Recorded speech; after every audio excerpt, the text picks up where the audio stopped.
Hello everyone, my name is Legend Ronnie and this game is Rise of Kingdoms and we have the new update.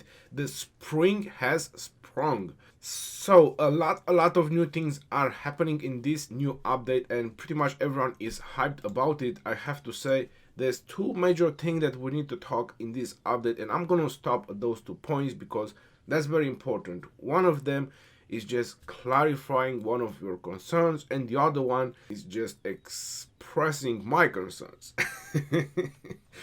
So let's get to it.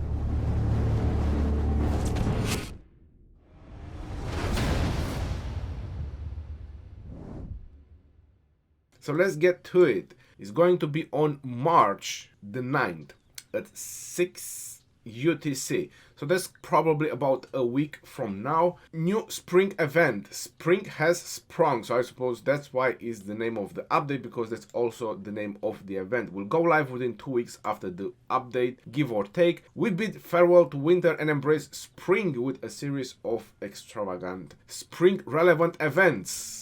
Yes, who doesn't love events? Some of the events are as follows. Farewell winter. Bye. We will celebrate the end of winter with a 7-day event. Complete quest to get spring rewards. Okay, that's a little bit accurate. We all know about those 7 days event. Willows and flowers get branches by collecting resources in your city, gathering resources on the map and defeating barbarians. You can use them in the branching out event. Is that gonna be the individual one where you also get a decent, nice amount of legendary commander sculptures by completing it? Or is the alliance one where you just build like 15 levels with the alliance and that's it? I think this might be the individual one. So prepare some gems because you need 7,000, to unlock the special rewards. You need 7,000 gems if it's gonna be that type of event. They'll probably post on Facebook. So pay attention to Facebook as well. They usually pop pictures there, and from the pictures you can actually tell which one of the events is the ones where you pay 7,000 gems and you get your gems and a lot of sculptures back, or is the one where in the alliance where you only do 15 levels and that's it. Branching out, use branches to help grow your sapling, earning abundant rewards. I do have to say that Lilith has the sense of humor. They actually do. Got to give them credits for that. They always make my day whenever I read earning abundant rewards. Reach for the top, become a powerhouse in your kingdom and earn a brand new city theme. Amber Fortress. Whoa. Reach for the top, is that going to be a power event? Become a powerhouse in your kingdom. Or is that an alliance event? But I think that's an individual power event where they're going to release a new city theme. Amber Fortress. Is that going to be a legendary design? We can only see that after the update. Or is just going to be for the entire alliance, something like that, and they will give this design an epic one. We will see. Arms training. Are you ready for Arms Masters Lohar spring training seasons? This already tells you what this is going to be about. Lohar get stronger as training goes on. Just how much can you endure? Basically, how much can you keep tapping on your screen? Kill.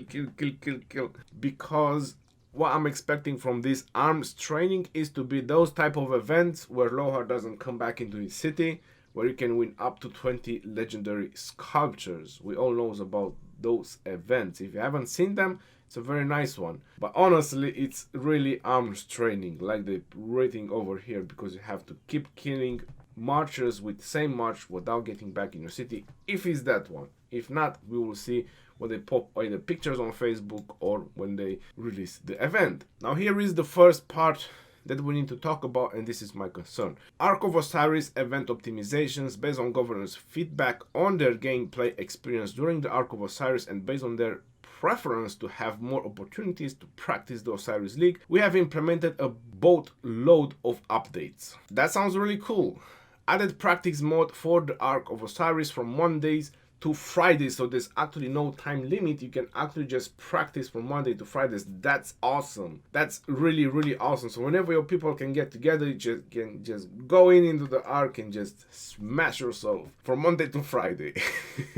Alliance leaders or titled officers can spend gems to unlock a session of practice mode for Alliance members to practice with. Now, how many gems will that cost? I'm probably expecting something like the kingdom buffs. So from 1,200 to 2,500 gems, which is a lot. For alliances that where there's no spenders, I doubt that people will actually spend gems just to unlock a session. But just hold your horses about this, so don't get too excited, because you can promote your alt accounts to a rank 4, give him a title and just unlock sessions. So I give you guys even a better tip, so you don't spend your gems from your main account, so that way, you know, just make it easier for you.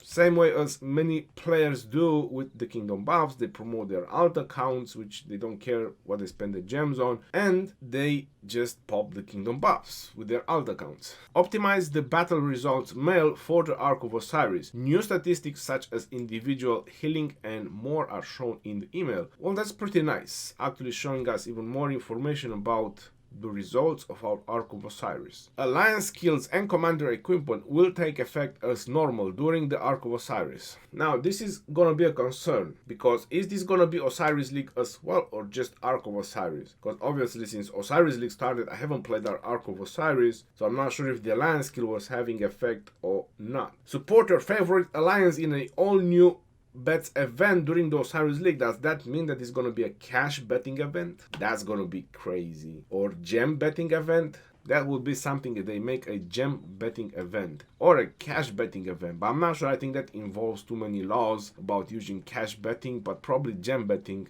That can be possible. The skill system will be added in after the Osiris League enters the playoffs. Show off your big brain plays.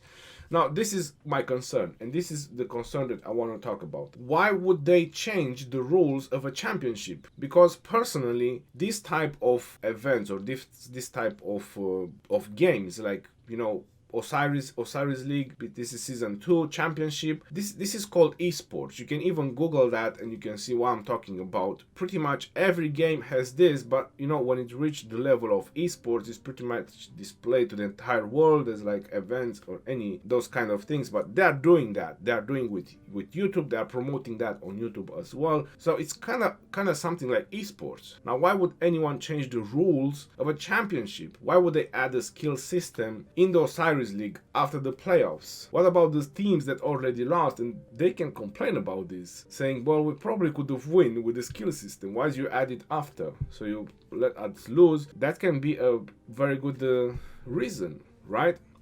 So I actually don't think that this is fair, adding something to the Osiris League. I mean, you start the Osiris League one way, finish it the same way. You don't add something midway, because I don't think that this has ever in the world this has happened, to change the rules of a championship on the mid-season, because that's what the playoffs is, you know, is the mid-season. No, that's just my idea about it, and honestly, I think I'm talking in the name of a lot of players about this. I haven't lost, so, but still, that's a little bit of a concern, adding the skill system. And then is the second point here where it says alliance skills. So right now on the Osiris League, we have no skill system, we have no alliance skills working, and we are presuming that the commander equipment works according to what support is saying. If the alliance skills, and it says here that will take effect as normal during Ark of Osiris, that might affect Osiris League as well, meaning that Osiris League will become in the playoffs as normal as Ark of Osiris was, using the alliance skill and using the skill system. And again, I think that's pretty wrong. I mean, you started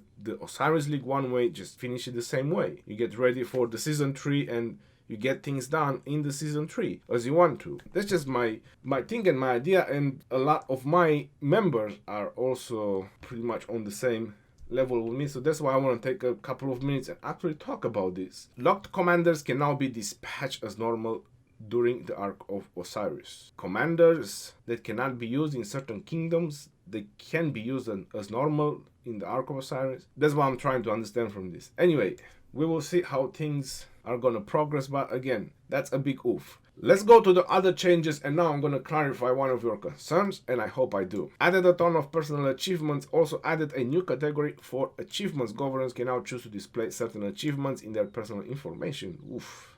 Defeating the chieftain of barbarian camps and barbarian keeps will grant even higher chance of dropping equipment blueprints. That's really nice.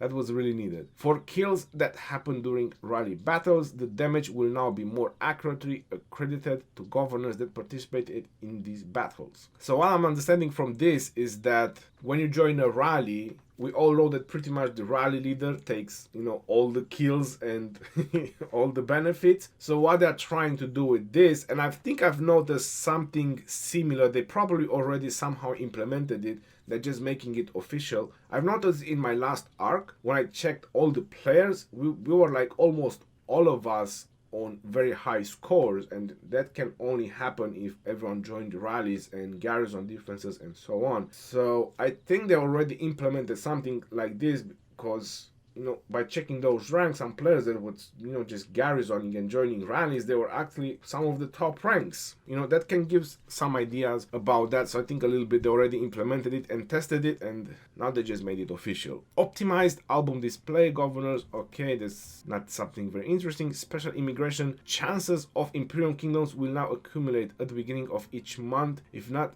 used up to a maximum of 3 chances. I think that was the problem when Imperial Kingdoms go in KVK, because the kingdom becomes immigration limited, so nobody can actually immigrate in, and those chances were being lost. But still, those kingdoms, they would deserve some extra chances to cover for the chances they lost. How about that? During the past glory event, governors can now donate elite commander sculptures and epic commander sculptures. I have no idea what they mean about this. In past glory event, donated command, that's only when you rebuild your crusader fortress, if I'm correct. But what I think they mean with this, I think is about something that has to do with light and darkness. So this definitely, we don't have that, so I don't know what they're talking about that. All individual rankings will now display the top 1000 governors, so everyone is happy now. New personal achievement ranking has been added. Double tap the avatar of your army on the right to quickly select all troops within the army. Thank God. So you don't no longer need to double tap on the screen where your troops are. If you just want to select all your armies, you just do it on the right where your portrait is. When attacking troops during a rally, we can now use multiple selections, as normal governors can do this by double tapping again. So you double tap on the portrait, and then you can drag and drop and hit the same rally. Based on governors' feedback, we have modified the rewards rules for the Sorority Crisis, the 4-player one, and added 2 new generals for the governors to challenge. So we no longer have Ceroli or whatever her name is. There's 2 new generals. That's very interesting. You can choose from 3 to attack. Probably different skills. That's pricing things up a little. That's really nice. Now governors can earn exclusive currency used to exchange for special rewards by playing the Sorority Crisis 4 players event, which open up once every 2 weeks. That's awesome. That's really awesome. Now this is the second concern that I want to clarify for a lot of players. Made a minor adjustment to area attack skills. These skills will now choose targets from all enemy governor troops that are currently attacking you and are within the skills area of effect. Now I want to clarify this because I already got messages and people are already complaining in the alliance. We all know the common commander YSG or Isyongi, which obviously does area skill damage. Now I'm gonna take ABC Alliance and XXX Alliance, just random tag. Right now as it is in the game, if ABC Alliance is attacking your flag, your YSG hit the ABC Alliance and hit any other ABC marchers that are within the area, even if they are stationary, and that's still going to do that.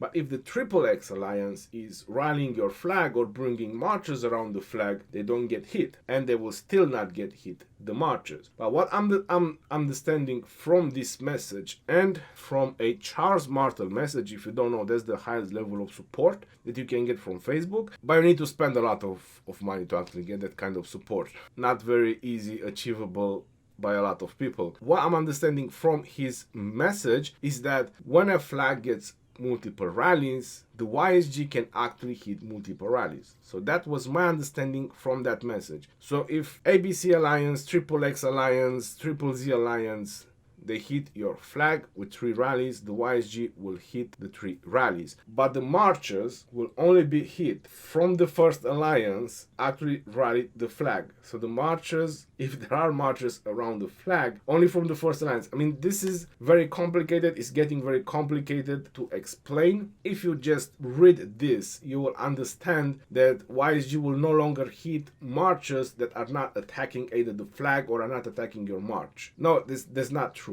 On the field battles, the way it's going to work, it will hit marchers that only attack your march, or it will hit marchers from the same tag. So if on the field battles, if you're fighting with, let's say, ABC Alliance players, your AoE will hit ABC Alliance players. You need to hit Triple X players on the battlefield to actually AoE Triple X marchers. So I hope that kind of clarifies what they want to do. And what I understand from that Charles Martel, I cannot show that screenshot because it's not mine. I just seen it from someone else. And what I understood from that Charles Martel reply on Facebook was the fact that they want to fix that problem when a city gets multiple rallies. So we all know that there has been players who literally got zeroed and they had YSG when only hitting 1 rally, and the same with the flags. People use YSG in flags when they get double, triple rally and it only hits 1 rally. So that's the problem, what they want to fix, and that's what I understand as well from this 11 point, meaning that YSG now should actually hit after the update double, triple, up to 5 rallies if you actually have a YSG in your city or in your flag. Now if that is actually going to be the case, we will see after. Maybe I'm wrong, maybe they are nerfing the AoE like everyone is understanding, but I don't think that's the plan. What I think they want to do is just actually fix it, because we all seen passes getting triple rally and you put, let's say, a Sansa YSG in the pass and it's literally doing nothing because it's only hitting 1 target. So that was a very long and big concern from everyone, and this is what I think they want to fix. Alright, that was a very long talk about this, but I hope you guys actually understand what I'm trying to say. Again, this is just from my understanding about everything that I'm saying and what I'm reading, either from support or the update itself. Until next time, this is your boy Legend Ronnie signing off. Peace out, yo, and take care. See you guys on the next one.